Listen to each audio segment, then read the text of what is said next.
बिहार में होमगार्ड की बहाली में शामिल होने वाली एक लड़की के साथ हुआ रेप। जी हां दोस्तों, बिहार में होमगार्ड की बहाली थी और बहाली में एक लड़की शामिल हुई थी जिनके पैर में चोट लग गया था। पुलिस के द्वारा प्रोवाइड की गई एम्बुलेंस में उनको बैठा के अस्पताल ले जाया जा रहा था कि रास्ते में ही एम्बुलेंस के 2 कर्मचारी द्वारा उस लड़की के साथ किया गया दुष्कर्म, यानी कि उस लड़की के साथ 2 लोगों ने मिलकर रेप किया। और ये दोस्तों बिहार में कोई बड़ी बात नहीं है, बिहार में एकदम आम बात हो गई है। क्रिमिनल के नज़र में पुलिस के लिए 1% भी खौफ नहीं है, 1% भी डर नहीं है। क्रिमिनल आए दिन रेप, आए दिन मर्डर करते जा रहे हैं। दोस्तों बिहार में सुशासन बाबू की सरकार है और दोस्तों यहाँ पे मतलब आए दिन प्रत्येक दिन कुछ ना कुछ घटना सुनने को मिल रहा है।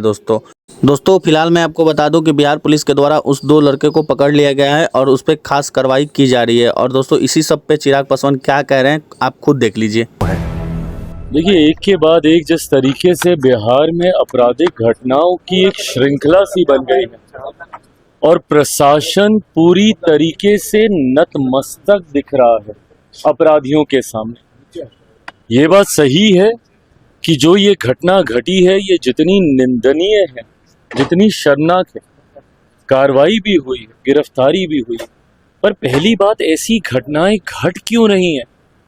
बिहार में जिस तरीके से हत्या, अपहरण, लूटमार, डकैती, बलात्कार एक के बाद ऐसी श्रृंखला बन गई है और अब तो ऐसा लग रहा है जैसे प्रशासन पूरी तरीके से नाकामयाब है इन घटनाओं को रोकने के लिए।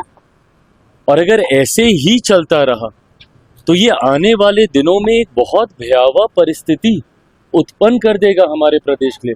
उत्पन्न हो चुकी है। जिन परिवारों ने अपनों को खोया उनका हालात पूछिए, जिन बच्चियों के साथ इस तरीके से दुष्कर्म हो रहा है उनके हालात पूछिए। आज अगर इस तरीके की बातें भी कही जाती हैं कि चुनाव के कारण ऐसी गतिविधियों को असामाजिक तत्व अंजाम दे रहे हैं, अगर चुनाव भी एक कारण, और मैं भी मानता हूं कहीं ना कहीं कि संभवतः चुनाव भी एक कारण है, सरकार को बदनाम करने की साजिश के साथ संभवतः इन घटनाओं को अंजाम दिया जा रहा है, पर तब भी जिम्मेदारी तो प्रशासन की ही है ना इसको नियंत्रित करने की। कोई भी अपराधी आपके राज्य में आपराधिक घटनाओं को कैसे अंजाम दे रहा है प्रशासन के रहते हुए, या तो फिर इसमें प्रशासन की मिली भगत है और या फिर प्रशासन इस पे लीपापोती करने का कार्य कर रहा है, और या फिर पूरी तरीके से प्रशासन निकम्मा हो चुका है और अब इनके बस का नहीं है बिहार और बिहारियों को सुरक्षित रखना। ऐसे में पुनः एक बार मैं बिहार सरकार से आग्रह करूंगा, जरूरी है समय रहते हम लोगों को इसके ऊपर कार्रवाई करने की। मुझे इस बात का दुख होता है कि मैं एक ऐसी सरकार का यहाँ पे समर्थन कर रहा हूं जहां पे अपराध पूरी तरीके से बेलगाम हो चुका है।